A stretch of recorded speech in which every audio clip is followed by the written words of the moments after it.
今日呢就本地一日遊啊！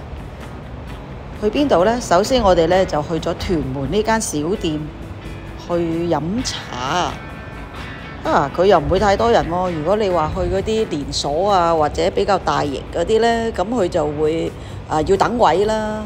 咁啊，足之我哋揾到呢一間個評分都唔錯嘅，咁啊過嚟試下啦。都幾好食喎！啲嘢即叫即蒸，樣樣熱辣辣。輸唔會輸蝕俾啲大酒樓。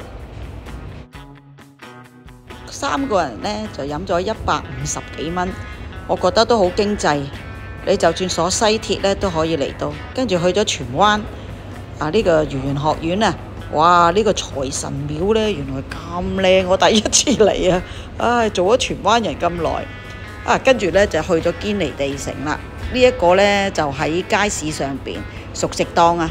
我覺得好好食啊！佢炒嗰個乾炒牛河冇得頂啊！